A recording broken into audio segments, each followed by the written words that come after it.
Ahojte, tu je Andrea Saki a po dlhšom čase som sa zase rozhodla urobiť video. Tentokrát to bude ako keby tutoriál na moje vlny, pretože mnohí z vás sa ma pýtajú, že kde si dávam robiť vlny alebo že ak si ich robím. A je to úplne jednoduché. Chcem vám ukázať, ako si to vlastne aj vy urobíte úplne jednoducho. Takže ja som si vlasy umyla teraz, vyfenovala som si ich.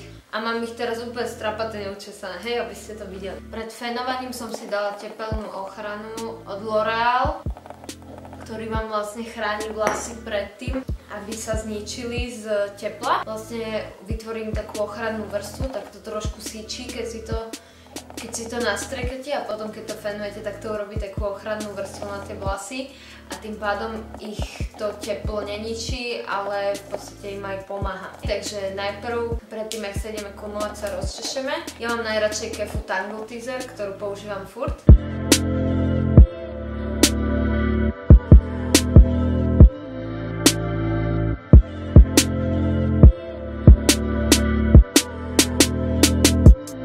Takže máme tu kulmu, hej. Ja som poprosila detka, aby mi to odmontoval. To, kde si vždy zacvaknete vlastne tie končeky. Takže ja sa teda kulmujem tak, že najprv si zoberiem takto. Predné vlasy, niektorí si to dávajú do štipčeka, ale ja sa väčšinou ponáhľam a nechce sa mi to. Takže takto dáte kulmu a takto pokračujete.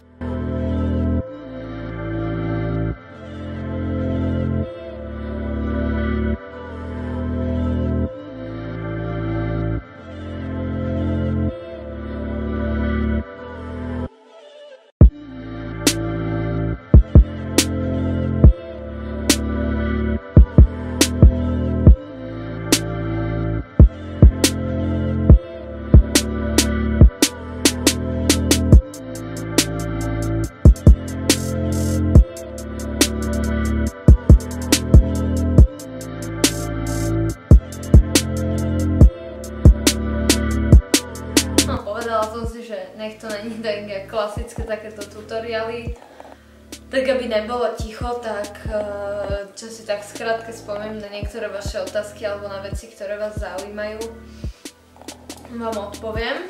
Napríklad, že akú farbu používam na vlasy. Nikdy som nepoužívala žiadnu farbu. Raz v živote som bola 2 mesiac dozadu na takom pretonovaní alebo čo, ale není to o moc väčší rozdiel s mojimi prirodzenými vlasmi. Potom takú novinku mám pre vás, dala som si opraviť displej konečne. A kúpila som si mesiac dozadu MacBook. Nože viete, aká som šikovná, viete, čo sa mi stalo? Pekne som si na gauč položila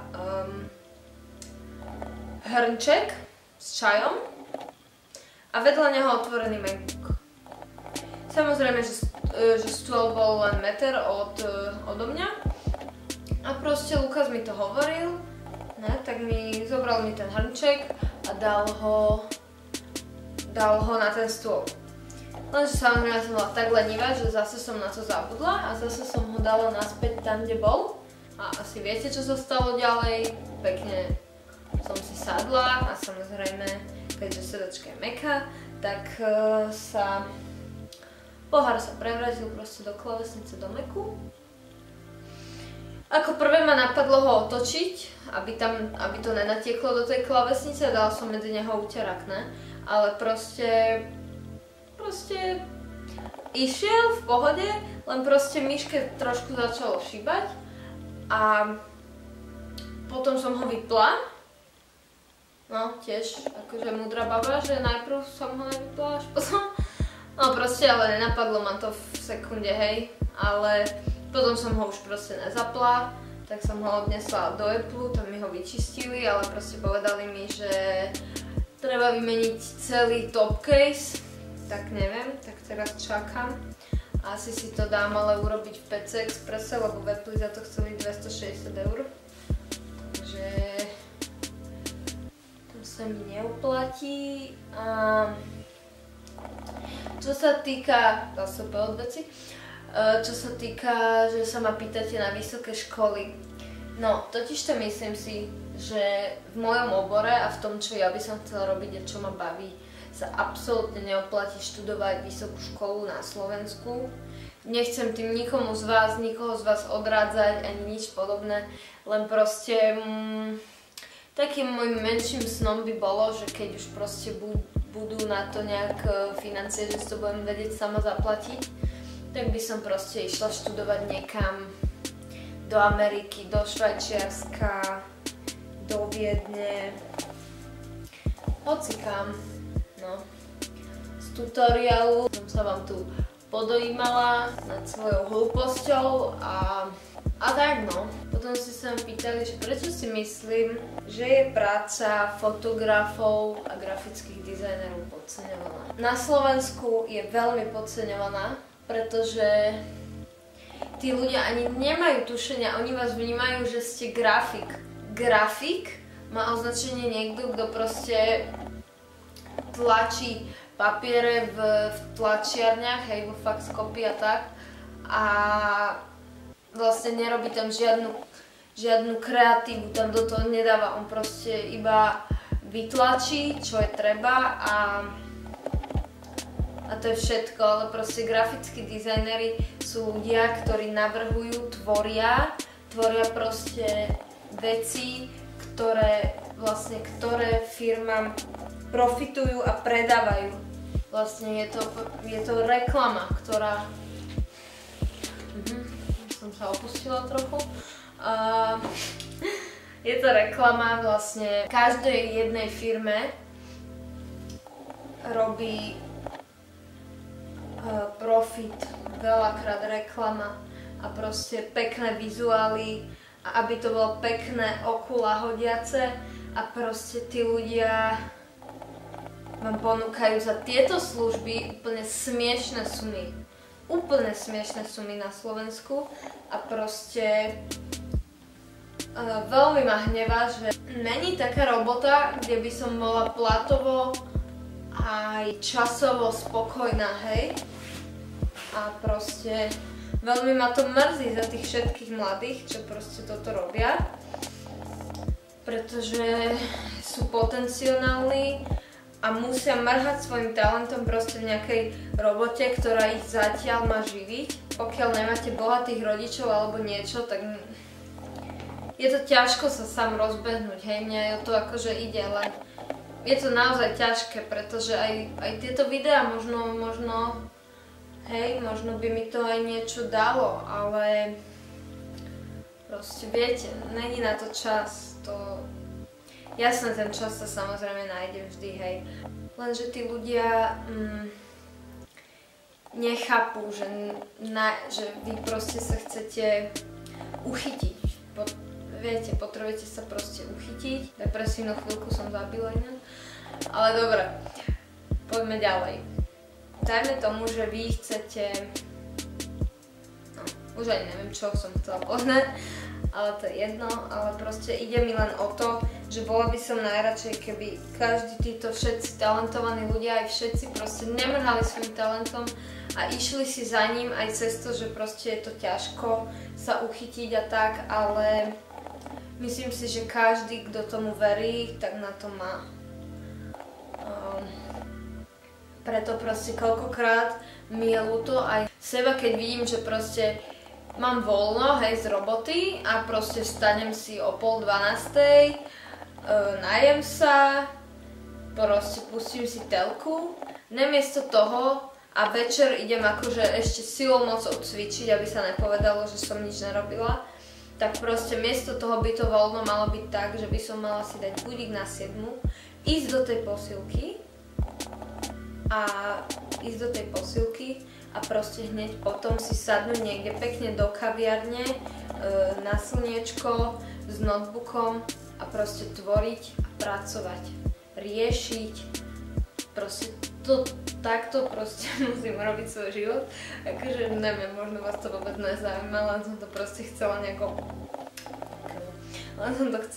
obmeniť, že proste, aby to nebolo klasický tutoriál, že proste to bude mať celé zrýchlené, ak si robím tie vlasy a tak. Dedo, ja tu točím. No a čo, ty tam tu točíš a tam necháš rozbrlené všetky tie one na stole. Čo? Čo? Dedo, na YouTube točím. Jak si robím vlasy, lebo všetkých to strašne zaujíma. No ale tak to tomu ja odložím. Dobre, odlož. A pozrieš si ma potom? To si ma pozrieť, idem obedovať. Ale Ježiš, však až keď to zostriham, nie? No. A tu ma trošku detko zaskočil. Dobre, vlasky už budeme mať hotové. Už tu máme len kúsoček, takže... som veľmi rada, že sme si pokecali, teda ja som sa vám vykecala so svojimi problémami, teda čo ma vlastne trápi. Čo by som v tejto ekonomike zmenila. Takže môj názor poznáte a dúfam, že možno niektorí z vás si z toho aj niečo zoberú a možno práve vy proste máte ten dar a talent, každý z nás má nejaký a proste uvedomíte si, že není to všetko len o škole. Ja som proste s mojou školou, moja škola mi proste dala najviac asi. Čo sa týka toho, že sa dokážem proste po nej sama sebe venovať a aj niečo môžem s tým dokázať, len proste treba sa zaťať a pracovať a makať na sebe. Fakt. Niektorí z vás si možno povedia, že trpem úplne hovadiny a niektorí z vás to možno práve otvorí oči. Tak ako si ich proste ja sama snažím už tým otvoriť tým, že si to hovorím. Dúfam, že sa to proste podarí aj niektorým z vás, lebo bola by to fakt škoda. Dobre, máme posledný prameň. Vypneme. A teraz je to také budlikovské, tak my sa trošičku učešeme. A použijeme môj obľúbený lak. A jak máme tie vlasy prehodené na spod, tak si ich prelakujeme. A proste máme hollywoodske vlny, ktoré samozrejme ešte za chvíľočku trošku padnú. Potom ja nosím taký účes vlastne z tohto, čo môžete úplne na každý deň. Takže zoberete si klasické dve sponky, zoberete si dva pramienky vlasov a tieto, čo máte tu, si dáte dozadu a pripnete ich sponkami. A to vám urobí taký princeznovský look.